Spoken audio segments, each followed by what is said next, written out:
এর মধ্য থেকে যখন সমস্ত দলগুলো এক প্রকার পরাজয় অথবা নতি স্বীকার করে, তখন ফিনিক্স পাখির মতো ঢাকা ইউনিভার্সিটির একটা গ্রুপ, নুরুল হক নূর, রাশেদ খান, হাসান আল মামুন সহ অনেক স্টুডেন্ট যারা এই কোটা বিরোধী আন্দোলনের মাধ্যমে একটা আন্দোলনের বীজ বপন করে।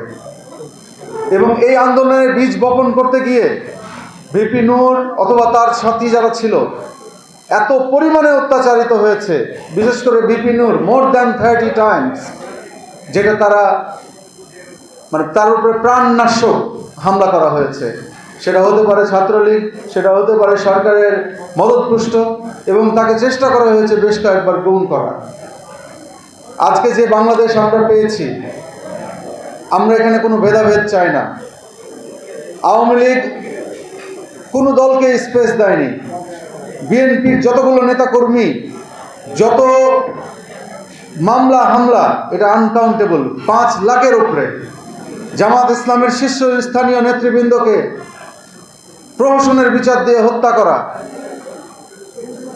এই সমস্ত গুম খুনের বিরুদ্ধে যখন এই আন্দোলনটা গড়ে উঠল, ভিপি নূর তখন একটা কথা বলেছিল অ্যারেস্ট হওয়ার আগে, যে 10% আর ধাক্কা দেন, এই সরকার পড়ে গেছে। আমরা ইন্সপায়ার্ড হয়েছিলাম। ভিপি নূরের কিছু স্পেশালিটি আছে যেটা না বললেই না। যে বিষয়গুলো নিয়ে অন্যান্য রাজনৈতিক দলগুলো যে বিষয়গুলো নিয়ে গতানুগতিকভাবে কথা বলে, ভিপি নূর একটু ব্যতিক্রম ছিল। এজন্য হয়তোবা আমাদের যুবক শ্রেণী এবং প্রবাসীদের মধ্যে উনি একটা স্পেশাল জায়গা করতে সক্ষম হয়েছেন। আপনারা হয়তোবা কেউ জানেন, কেউ জানেন না, 2019 থেকে 21 সালের মধ্যে প্রবাসীদের একটা খুব ক্লান্তি লগ্ন গেছে। এই ফ্যাসিস্ট সরকার যখন ছিল, তাদের আমলারা এত পরিমাণে বেপরোয়া হয়ে গেছিল, প্রায় 154 জন আমাদের রেমিটেন্স যোদ্ধা যারা প্রবাসে আছেন, তাদেরকে ভিয়েতনাম এম্বাসির মধ্যে ঢুকিয়ে অমানবিকভাবে পেটানো হয়েছিল। একমাত্র ভিপি নূর তার প্রতিবাদ করেছিল।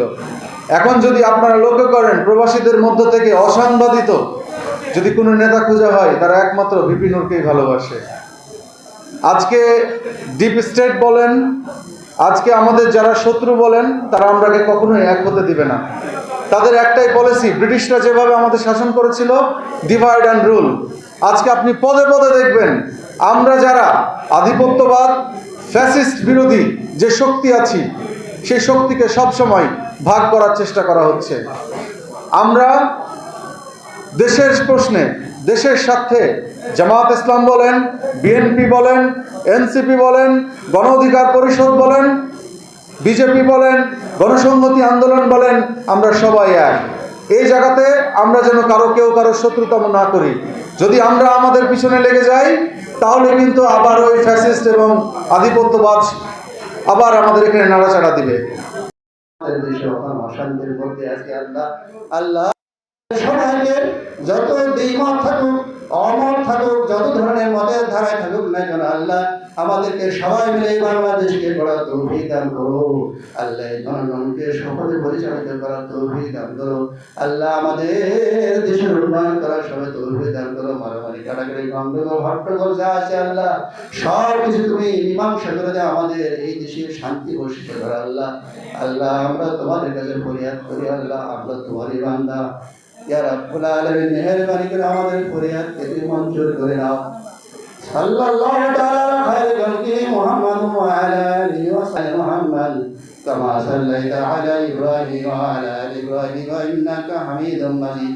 اللهم بارك على محمد وعلى ال محمد كما باركت على ابراهيم وعلى ال ابراهيم انك حميد مجيد. ربنا انك انت السميع العليم وتب علينا انك انت التواب الرحيم. امين. برحمتك الموت عند الموت لا اله الا الله محمد رسول الله.